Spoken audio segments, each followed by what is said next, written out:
Hey guys, Ramsey here. Welcome to another video. Tonight we have a late night insight video on a Prin Hom fragrance. Now, if you've been following my channel, you know that I really want my channel to be a little bit of an encyclopedia where you can search for certain brands and see my thoughts on as many fragrances as possible. And that's why I insist on kind of doing these quick late night insight videos or even just early impression videos where I wear something for a couple times and give my thoughts on a sample where I'll never own a bottle, because I just think it's a cool kind of idea to have a channel like that where you talk about a wide berth of fragrances, even if they're not your favorite. And this one, tonight, we're going to talk about a fragrance from the house of Prin, and it is called Homa. Now, I have worn this fragrance 3 times on my skin just for you guys, and it is one of my most hated fragrances of all time, okay? So here's the thing. Prin fragrances fall into a couple categories for me. One category goes where it really feels like he creates some really beautiful fragrances. And the thing about Prin is I called him a prolific creator last video that I did on one of his fragrances because he pumps them out. I don't even know how he has time to make fragrances for his 3 brands. He has Prin, Parfum Prasanna, and Stranger's Perfumery, right? And then he used to have one called Prin, P-R-Y-N. Now it's P-R-I-N. So it's all very confusing. But he pumps out a ton of fragrances, right? This one came out in 2020, and it's in the higher price line. I think it's between $220 and $250. I can't remember exactly how much this one cost, but it's in that range, I think. Maybe $300, something like that, for 30 mils, okay? And so go watch my other reviews on Prin and you'll get an idea of what I feel about the brand. People told me stick with it. You'll find some Prins that you like. And I actually did find a couple Prins that I enjoyed wearing. Not enough to move me to go buy. But the other side of the coin for Prin is that he makes these fragrances where he tries to almost shock you in the beginning. And it's funny because people just eat it up. They're like, oh, it's a masterpiece. It's just so perfect. It's so animalic and dark. And it's just a brilliant masterpiece fragrance. And I don't think just having a fragrance that has shock factor because it's disgusting makes a masterpiece. And I have a pretty big tolerance for animalic fragrances. I have done some vintage reviews recently of some animalic fragrances. Like I did a Hall of Fame review on Boss No. 1. You can go check that out. I've done a vintage Hall of Fame review on Antaeus by Chanel. You can go check that out. I've done a comparison video between the current or more current, I guess this is discontinued now, but more current and vintage formulation of Furyo by Jacques Bogart, which is one of the most tenacious fragrances of all time. And I plan on doing vintage Hall of Fame reviews on Dali, Prin Hom by Salvador Dali, and of course the great Kouros is still on the list. I love all of these perfumes, right? So I almost feel like I have to kind of put my credentials on the table because of what I'm about to say of this scent. But basically, if you've watched some of my older reviews, one of the fragrances I reviewed, I believe it was called Antaeus. I talked about how it felt like you had this boiling cauldron of stew, and all of a sudden, a toddler came, grabbed a cat turd out of the litter box and put it into the stew, and that was his fragrance brew, right? And this one actually goes with a different animal, but we're going to go to a dog. And I have to preface this with a story because I actually dated a girl about a decade ago. And she used to have a bunch of wiener dogs. And one of them, I forget its name, but it was old. And it would actually eat the turds of the other dogs. So I guess the fact that she had of all of these dogs should have been red flag number 1 that I did not pay attention to soon enough. But this dog would literally go eat the turds of the other dogs if you didn't watch him. Normally, he liked them crunchy. He didn't like them fresh out of the dog's ass. He liked it to where the turd would sit for a little bit so he could really, gnaw on it, right? So you had to watch him when he went out there and make sure he didn't do this. And so this fragrance, when it opens up, it is so disgusting that it feels like you're smelling this bitter green, spiky, almost like a spiky green turd that was pooped out by one of the other dogs. And then, along with, let's say, all of the grass that the dog ate all day in his dog food, thrown back up, right? So you have like a processed turd that went through one dog, pooped out, the other dog ate it, processed it for a little bit, and threw it back up, along with all the green grass and all the other shit that the dog ate that day. That is the opening of Homa. I guess I should have told you which fragrance. I did tell you we're doing Homa, right? So that's the opening. Let me just read you what the brand says, and then you're going to go, what? That makes no sense, but I'm telling you, this is what I get. So Homa means a sacred fire ritual in Sanskrit. The smoke from Homa ceremony contain powerful healing energy, purify the atmosphere, and negative karma. Reduce natural catastrophes, offer sacred materials into fire that contain specific natural energies which are transformed into flames and prayers. Fire is sacred in many spiritual traditions and has been used in religious rites for thousands of years.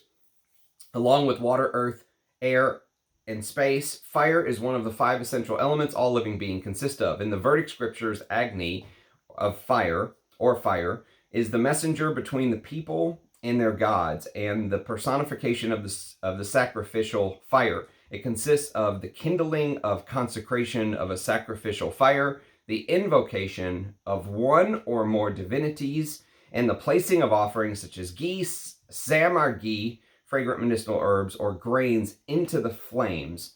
Sanskrit mantras and prayers are recited during the ceremony, which is often performed during auspicious astrological moments in modern Hinduism. Fire ceremonies still play an integral part in daily worship and are used as a symbolic form of communication with and honoring of the divine. Everything offered into Agni, the sacred fire, is believed to reach the gods. So that's the blurb. And I'm just going, what? I mean, literally the first 5 or 10 minutes is exactly like I described it to me. Every time I've worn it. I mean, we're hours past the opening right now, and it's still brutal, but it does get better. So I have such a visceral reaction that I almost felt like I had to put my card on the table. Like, you know, I have a very high tolerance for animalics. If you know my taste and some of the things that I really like, my animalic tolerance is through the roof. So it's very hard for me to imagine this fragrance when somebody sprays it and smells it and goes, oh, masterpiece, this is like, oh yeah, this is brilliant. It's so brilliant. I just can't imagine that. I cannot fathom that by any stretch of the imagination. I could maybe fathom that after wearing this over and over and over and over and over again, that you could maybe learn to like the dry down. But the ability to just spray this fragrance and go, oh, I love it, it's a master, I can't believe that. I can't believe there's probably 99.999999% of people would hate this fragrance in the opening. It is brutal. One of the most brutal animalic openings I've ever smelled in my entire journey, okay? And like I said, I have a huge tolerance for animalic. So to continue with the throw-up story, there is a goat hair tincture in here. And apparently goat hair tincture is supposed to offer like a ambergris substitute in perfumery, right? So it's supposed to kind of be cheesy, but slightly sexy and maybe a little bit of sparkle. It's kind of, you know, it adds an animalic touch without using ambergris. And Prin Hom is one of the ones that uses this goat hair tincture. So just imagine that, you know, the dog ate some sort of hairball from one of the other dogs, right? And since he's not a cat, his stomach can't process it and he has to throw it up. So there's this goat hair tincture hairball thing in the throw up as well. And there's every animalic note you can possibly think of in here. Here, there's Hyraceum, there is civet, there's Costus, which has like a wet dog fur like smell, very earthy and rooty. There's multiple types of oud. There's Indian oud and there's Laotian oud. There is turmeric. There is spikenard. There is mushrooms. Okay, so the mushroom is a note that I've found in a couple other fragrances. I think over the last couple years, as I've been reviewing fragrances on YouTube, there's been a couple mushroom note fragrances that I actually liked. One of which is Chypre Mousse by Ariza El Legrand. I would love a bottle of that one day. That's a fantastic fragrance. I reviewed it on the channel. You can check it out. That's a good example of how to use a soily sort of mushroom-like note, in my opinion. The mushroom note in here feels like, at keeping with the throw-up story, the dog ate this poison mushroom, and that's what ended up actually making them throw up, not the hairball, right? And so you had to go smell the throw up, and now every time you see a mushroom or smell a mushroom, it reminds you of the throw up. Like you can't get away from it. Like it's completely ruined the mushroom note for you. That's how bad the earthy mushroom note is in this fragrance. And, you know, what's crazy is even as the fragrance dries, so the first hour is the worst, okay? Really, the first 15 minutes are the absolute worst, but the first hour is like the worst.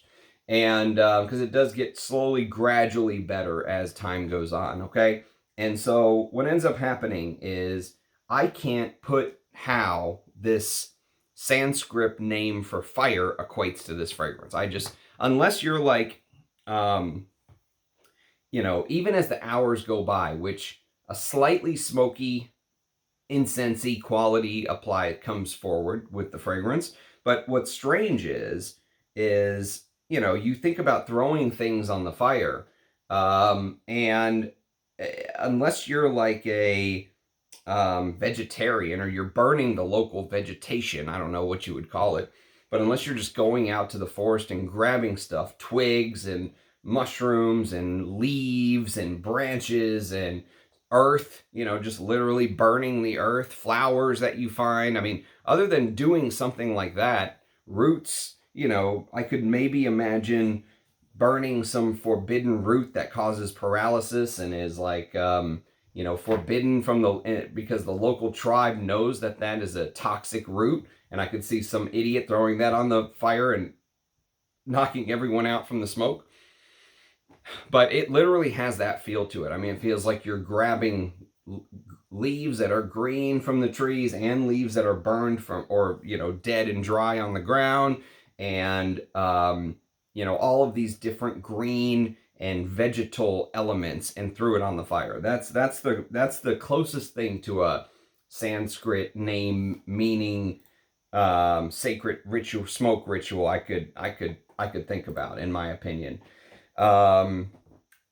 Lucky Scent says that it's a sumptuously complex blend of spices, florals, and animalics that elevate both spirit and consciousness. Right. Yeah, I mean, there's very little on this fragrance on YouTube. There's a handful of videos, okay, and that's pretty much it.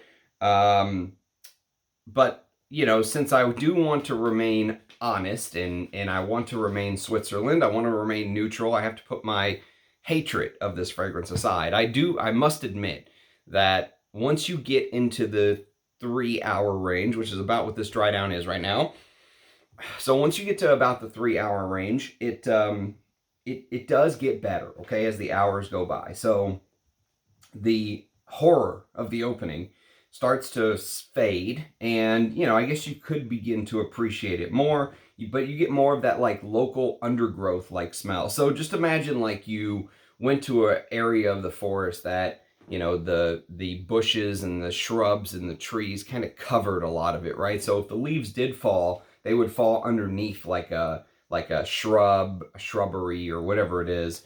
And underneath there, that's where the leaves would kind of decompose and stuff like that. So when you get your rake and you rake out from underneath there, you're raking out leaves that were not just sitting out in the open. They were covered up by, you know, weeds and vines and the shrubs and the bushes and stuff like that, maybe smaller trees and that kind of thing, right?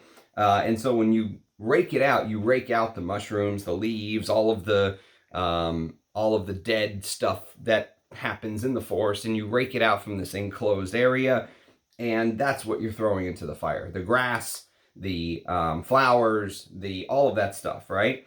And so, and then what it really feels like, the best example of this is imagine that image of raking out all the stuff from underneath this very enclosed area, and then some witch doctor comes and puts like spices and stuff in the fire, right? So exotic spices, not spices you're used to smelling, but exotic spices. And so apparently there's a kaffir lime note, there's a hay absolute note, there's a champaca absolute, there's cumin, there's frankincense, there's black pepper, there's clove, there's caraway, there's beeswax, there's benzoin, there's ghee. So apparently that's sort of the actual throwback to the sacred fire ritual, since they throw ghee on there, according to the little blurb that I read earlier. So I just, you know, for me, I just don't know if I would suffer through the first couple hours to get to the nicer parts that the fragrance turns into. Well, I know I wouldn't suffer through the first couple hours to get to what the fragrance gets to. I'm simply putting up with this for you guys, really. This would have been a first time I tried it. Nope. But I wanted to continue to try it, and I can't believe I put this on my skin 3 times for you guys. So I said I would do a Grinch review before Christmas. I was planning on doing an MFK one, which I will still do. There is an MFK fragrance that deserves a good bashing, but this is as good as I can get for now, because this has been sitting here for a while. My good friend Ajay sent me these. There's 2 other Prin fragrances, lucky me, that I get to discuss. And so the pros and cons of having a channel, as I've said before. The pros, you get to smell a lot of stuff. The cons, you have to talk about stuff that you don't necessarily like. If you want to be a channel that is, I think, balanced. There are a lot of channels that just say, well, I don't talk about things I don't like. Well, but then you're not really a reviewer. You know, reviewers say good and they say bad things, right? And so for me personally, my personal opinion is this is a huge pass, and one of the most disgusting fragrances I've ever smelled in my life. And actually Prin has a couple of those where his fragrance, a couple of his animalic fragrances are some of the most disgusting fragrances I've ever smelled in my life. So I just feel like his fragrances are divided in half, and that half where he just tries to play like the shock factor and everyone's like, oh yeah, genius. That doesn't do it for me. There's more to a perfume that makes it a masterpiece rather than just disgusting animalic smells. There has to be more to it, right? This is a masterpiece to me. Antaeus is a masterpiece. There's more to it than just castoreum. You know, if you just bottled castoreum and sold it, that's not a masterpiece. You know, there's more to it. There has to be actual perfumery underneath of it. And for this is just, it's just no. It's just no. I wish I could get other people's reaction to smelling this. Like, I wish I had like 10 people here and I could spray this on their skin and get their reaction, because that would be hilarious. Especially if they were people who are not into perfume. I think a couple of them might actually throw up. So anyways, that's my Grinch review before Christmas. Christmas starts in a couple hours, so it is Christmas Eve here in Texas. But I just wanted to knock this out while I had the chance. So again, with my channel, I'm hoping to have sort of a playlist like this where you can go check out my thoughts on a bunch of different fragrances, and this is just part of it. This is how some of them are going to go. I don't think a lot of them are going to go like this bad, but there are some of them that will be like this. That's what happens when you're doing both positive and negative reviews. So anyways, if you happen to have experience with this beauty right here, Prin Homa, do let me know. Let me know what your thoughts are. Let me know what your thoughts are on the House of Prin. And thanks again, Ajay, for sending me this, or damn you, however you want to look at it. But hope everyone has a Merry Christmas. Thanks for watching. Do leave a comment and a like. Cheers, guys. I'll catch you next time. Bye-bye.